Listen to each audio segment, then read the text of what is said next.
एक साधु देश भ्रमण के लिए पैदल निकला हुआ था। एक बार रात हो जाने पर वो किसी गांव में आनंद नाम के व्यक्ति के दरवाजे पर रुका। आनंद ने साधु की खूब सेवा की।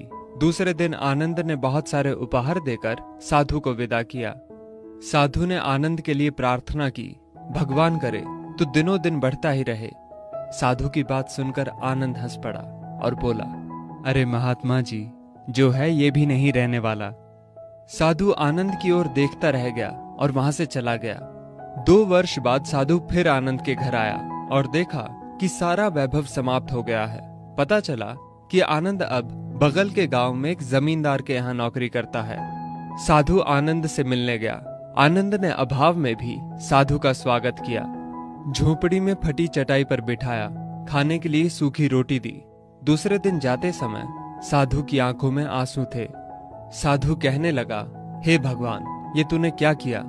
आनंद पुनः हंस पड़ा और बोला, महाराज, आप क्यों दुखी हो रहे हैं? महापुरुषों ने कहा है कि भगवान इंसान को जिस हाल में रखे, इंसान को उसका धन्यवाद करके खुश रहना चाहिए। समय सदा बदलता रहता है और सुनो, ये भी नहीं रहने वाला। साधु मन ही मन सोचने लगा, मैं तो केवल भेष से साधु हूं, सच्चा साधु तो तू ही है आनंद। कुछ वर्ष बाद साधु फिर यात्रा पर निकला और आनंद से मिला तो देखकर हैरान रह गया कि आनंद अब तो जमींदारों का जमींदार बन गया है। मालूम हुआ कि जिस जमींदार के यहाँ आनंद नौकरी करता था वो संतान विहीन था। मरते समय वो अपनी सारी जायदाद आनंद को दे गया। साधु ने आनंद से कहा, अच्छा हुआ वो जमाना गुजर गया, भगवान करे अब तू ऐसा ही बना रहे। ये सुनकर आनंद फिर हंस पड़ा और कहने लगा, महाराज, अभी भी आपकी नादानी बनी हुई है। साधु ने पूछा, क्या ये भी नहीं रहने वाला? आनंद ने उत्तर दिया, हाँ, या तो ये चला जाएगा या फिर इसको अपना मानने वाला ही चला जाएगा। कुछ भी रहने वाला नहीं है, और अगर शाश्वत कुछ है तो वो है परमात्मा, और उस परमात्मा की अंश आत्मा।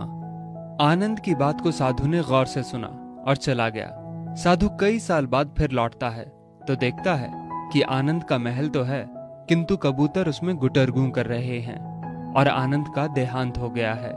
बेटियां अपने अपने घर चली गईं, बूढ़ी पत्नी कोने में पड़ी है। साधु कहता है, अरे इंसान, तू किस बात का अभिमान करता है? क्यों इतराता है? यहाँ कुछ भी टिकने वाला नहीं है। दुख या सुख कुछ भी सदा नहीं रहता। तू सोचता है पड़ोसी मुसीबत में है और मैं मौज में हूं, लेकिन सुन, ना मौज रहेगी और ना ही मुसीबत। सच्चे इंसान वे हैं जो हर हाल में खुश रहते हैं। मिल गया माल तो उस माल में खुश रहते हैं, और हो गए बेहाल तो उस हाल में खुश रहते हैं। साधु कहने लगा, धन्य है आनंद तेरा सत्संग, और धन्य है तुम्हारे सतगुरु। मैं तो झूठा साधु हूं, असली फकीरी तो तेरी जिंदगी है।